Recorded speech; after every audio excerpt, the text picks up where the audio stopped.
అందరికీ నమస్కారం. నేను బావున్నాను. మీ అందరూ కూడా బావుండాలని నేనైతే మనస్ఫూర్తిగా కోరుకుంటున్నానండి. మన ఛానల్‌ని ఎవరైనా ఫస్ట్ టైమ్ గాని చూస్తే ప్లీజ్ అండి సబ్స్క్రైబ్ చేసుకొని పక్కనున్న బెల్ ఐకాన్‌ని క్లిక్ చేయడం వల్ల నేను పెట్టే ప్రతి వీడియో మీకు నోటిఫికేషన్ వచ్చేస్తది. మన వీడియో గాని నచ్చితే ప్లీజ్ ఒక లైక్ కూడా చేయండి. మీరు లైక్ చేయడం వల్ల ఈ వీడియో అనేది ఇంకొంచెం మందికి రీచ్ అయ్యే అవకాశం ఉంటుంది కాబట్టి ప్లీజ్ అండి ఒక లైక్ కూడా చేసేసుకోండి. ఇదైతే వారాహి అమ్మవారి పూజలైతే స్టార్ట్ చేశాను కదండీ!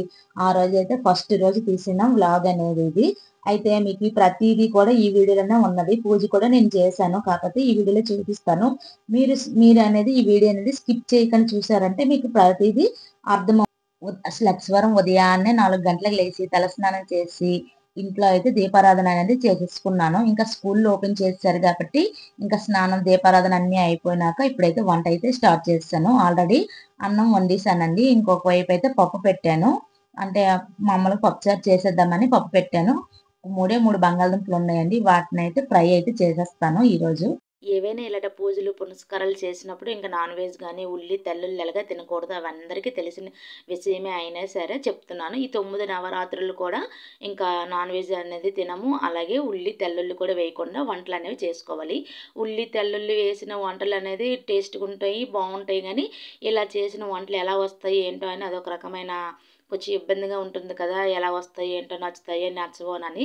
అయినా ఇంట్లో వాళ్ళకి అందరికీ అడిగి ఈ పూజల కోసం అవని, దేనికోసం అవని పూజ చేస్తే ఇలా ఉండాలి, ఇంట్లో ఇలా చెయ్యాలి అని ముందుగా మన ఇంట్లో వాళ్ళకి చెప్పుకొని వాళ్ళు ఓకే అనుకుంటే ఈ పూజ చేయడం మంచిదని నా ఉద్దేశం. ఎందుకంటే మనం చేసే పూజ అనేది అందరికీ నచ్చి అందరూ ఒకేలా అందరం ఇంట్లో వాళ్ళందరం కూడా ఒప్పందమై చేసుకుంటే ఆ పూజ అనేది మనం చేసుకున్న మనకి ప్రతిఫలం వస్తుందని నా చిన్న అభిప్రాయం అంతే. అది కాక మనం పూజ విషయంలో కొన్ని పనులైతే చేయవలసి వస్తుంది కదండీ! ఇంకా ఎక్కువగా అంటే పూజ సామాన్లు తోముకోవడం అవని కొంచెం అంటే అన్నీ ఏ విధంగా అయినా ప్రసాదాలు చేసుకొని రావడము కొంచెం ఎక్కువగానే పనుంటుంది. ప్రత్యేకంగా ఇలాంటి పూజలు చేస్తున్నప్పుడు.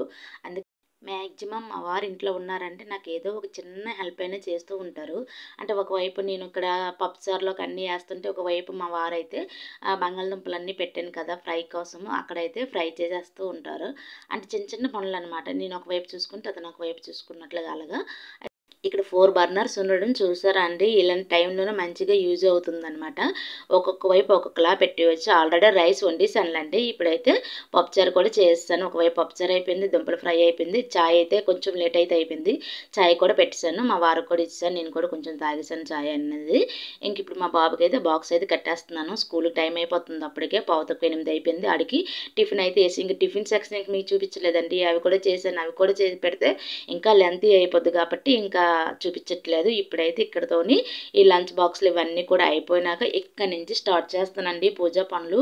అంటే ఇల్లు గుమ్మలన్నీ కూడా ముందు రోజే అన్నీ కూడా దులుపుకున్నాననమాట. పూజా మందిరం అన్నీ కూడా నీట్‌గా దులుపుకున్నాను. ఇంకా మాప్ పెట్టడము, ఇంకెళ్ళివన్నీ ఉంటాయి కదండీ! అవన్నీ కూడా ఇప్పుడు వీళ్ళు వెళ్ళిపోయినాక ఇల్లు గుమ్మలన్నీ కూడా నీట్‌గా తుడిసేసుకొని, పసుపు నీళ్ళు వేసుకొని, ఒకసారి శుద్ధి చేసుకొని, ఇల్లంతా మాప్ పెట్టుకొని సాయంత్రానికైతే అన్నీ కూడా సిద్ధం చేసుకుంటాను. ఈ పూజ చేయడం ఇదే ఫస్ట్ టైం అని చెప్పాను కదండీ! అవును. నాకు ఒక అన్నయ్య అయితే చెప్పారు. లాస్ట్ ఇయరే చెప్పారు. కానీ ఆ ఇయర్ అనేది చేయడం అవ్వలేదు నాకు. ఈ సంవత్సరం అయితే చేస్తున్నాను. ఇంకా అమ్మవారి దయ ఇంకెలా ఉంటదో ఏంటో చూడాలి. నాకు నచ్చి ఇంట్లో వాళ్ళందరికీ చెప్పి నేను చేసుకుంటున్నాను. ఎవరైనా చేయాలనుకున్నా అలాగే చేసుకోండి. ఇంట్లో వాళ్ళ పర్మిషన్ అయితే మెయిన్ ఉండాలి కదా! అందుకని నేను చెప్తాను ఎన్ని సార్లనమాట. అది కాక నేను చేసే పూజ అనేది చాలా తక్కువ ఖర్చుతో మన ఇంట్లో ఉన్న వాటిలతోనే పసుపు, కుంకుమ అన్నీ ఇంట్లో ఉంటాయి కదండీ! ఇంకా కొబ్బరికాయి, అరటిపళ్ళు, తమలపాకులు, చెక్కలు, పువ్వులు అనేవి తెచ్చుకుంటే సరిపోతాయి. అమ్మవారికి ఇష్టం కాబట్టి దానిమ్మ గింజలు అని అంటున్నారు. అవి ఒక దానిమ్మకాయ, 2 దానిమ్మకాయలు అలా తెచ్చుకుంటే ఒక కేజీ తెచ్చుకున్నామంటే నాకు తెలిసి దేవుని మట్టుకే కదా ఇంకా 1 వీక్ అంతా వచ్చేస్తాయి. 9 రోజులు కూడా పెట్టుకోవడానికి. రోజు పెట్టుకున్నా మంచిదే దానిమ్మ గింజలు. అందుకని నేను ఒక కేజీ అయితే తెప్పించుకొని ఉంచుకున్నాను. ఇక్కడైతే పీఠం అయితే రెడీ చేస్తున్నాను అమ్మవారికి. ఈ పీఠం అనేది ఎప్పటినుంచో చిన్న చిన్న పూజలు ఏవైనా ఉంటే మాత్రం నేను ఈ పీఠం మీద చేస్తాను. అందుకనే పూజ రూమ్‌లోనే చేసుకుంటున్నాను. ప్రత్యేకించి కిందన గట్ట పెట్టట్లేదు. కిందన పెడితే మళ్ళీ అందరికీ ఇబ్బంది ఇబ్బందే అవుతుందండి. మా అత్తయ్య, మా వాళ్ళందరూ తిరుగుతుంటారు కదా! ఇంకా చూసిన సరే కొంచెం ఇబ్బందిగా ఉంటుంది కదా! వాళ్ళకి కూడా బయటికి చెప్పకపోయినా. అలా కూడా ఇబ్బంది పెట్టకుండా పూజా రూమ్‌లోనే సింపుల్‌గా తక్కువ ఖర్చుతో ఎవ్వరైనా సరే జడిసిపోకుండా అంటే కొంతమంది ఇలాంటి పూజలంటే భయపడుతూ ఉంటారు కదా!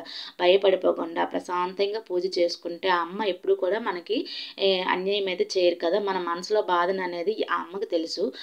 అలాగని మన మనసులో ఉన్న బాధలు, కోరికలు పెద్ద లిస్ట్ పెట్టుకొని కూర్చొని పూజలు చేయకూడదు అట నేను విన్నాను. అలాగని మనం అలా చెప్పకూడదు. మన మనసులో బాధ ఏంటో అనేది అమ్మవారికి తెలుసు కాబట్టి అమ్మవారే చూసుకుంటారు. నా పూజ అనేది నేను చేసే పద్ధతిలో నేను చేసుకుంటున్నాను. మళ్ళీ మళ్ళీ చెప్తున్నానండి.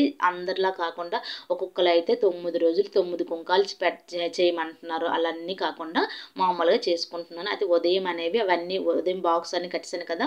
అన్నీ పూజకి అమ్మవారి పీఠం సిద్ధం చేసేసుకున్నాను. మళ్ళీ దేవుడి సామాన్లన్నీ క్లీన్ చేసేసుకున్నాను. ఇక్కడైతే సాయంత్రం మళ్ళీ స్నానం చేసేసుకొని తలస్నానం అయితే కాదండి. నార్మల్ స్నానమే చేసేసుకొని ఇక్కడైతే అమ్మవారికి పులిహోర అనేది ప్రసాదం పెడుతున్నాను. ఏదో ఒక ప్రసాదం పెడితే మంచిది. లేకపోయినా పానకం పెట్టుకున్న ప్రాబ్లం లేదు. రోజు కూడా నేనైతే పులిహోర అయితే చేస్తున్నాను. చేసి అమ్మవారికి పెట్టుకుందామని. ఇక్కడైతే తలస్నానం చేయలేదు అంటున్నాను కదా! అంటే ఆరోగ్య పరిస్థితి బాగలేను అనుకున్న వాళ్ళు చేసుకోకపోయినా ప్రాబ్లం లేదండి. అంటే ఫస్ట్ డే కాబట్టి నేను ఉదయం పూట చేసుకున్నాను. ఇంకా రోజు అంటే చేయలేను. రోజు విడిచే రోజైతే చేయగలను. ఎందుకంటే నాకు కొంచెం తలనొప్పి ఉంది కాబట్టి ఇంకా తలనొప్పి వచ్చిందంటే వామిటింగ్స్ అవన్నీ కూడా వచ్చేస్తాయి కాబట్టి నేను తలస్నానం అనేది అంతగా చేయను. నాకు పడదు కూడాను. పడినట్లుగా చేయాలి కదండీ! అందుకని ఆరోగ్యం బాగుంటే ఇంకా చేయొచ్చు. లేదు అన్నప్పుడు ఇలా కూడా చేసుకోవచ్చు కాబట్టి నేను ఇలా అయితే స్నానం చేసుకొని అమ్మవారికి ప్రసాదం అయితే సిద్ధం చేసేసుకుంటున్నాను. ఇక్కడైతే పులిహోర చేసేసి పెట్టేశాను. పులిహోర అనేది అందరికీ తెలిసిందే కదండీ! ప్రత్యేకించి ఇంకా చెప్పనవసరం లేదు. అమ్మవారికి ఎంత ఇష్టమో అది కాక అందరికీ వచ్చే ఉంటుంది కాబట్టి పక్కన చేసేసి పెట్టేస్తున్నాను కదా! ఇక్కడ పూజ సామాన్లు అయితే ఆల్రెడీ ఉంచేసుకున్నాను. కొబ్బరికాయ, అరటిపళ్ళు ఇవన్నీ కూడా.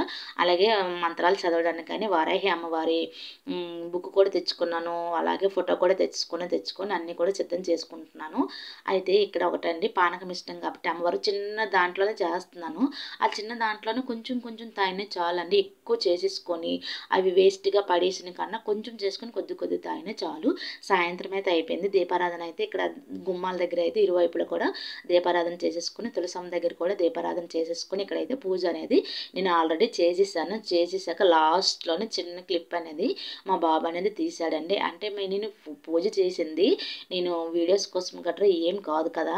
నేను వీడియోస్ పెట్టానంటే ఇంకా అమ్మవారి వైపు ఇంక మనసు ఎక్కడ ఉంటుందండి వీడియో చూసుకుంటే. అందుకనే నేను నా మనసంతా కూడా అమ్మవారి మీద పెట్టి పూజ అనేది ప్రశాంతంగా పూజ అనేది చేసుకున్నాను. లాస్ట్‌లో చిన్న బిట్ అదైనా మా బాబాయ్ అయితే తీశాడు కదా! ఇంకెందుకులే అని దీంట్లో అయితే యాడ్ చేస్తున్నాను.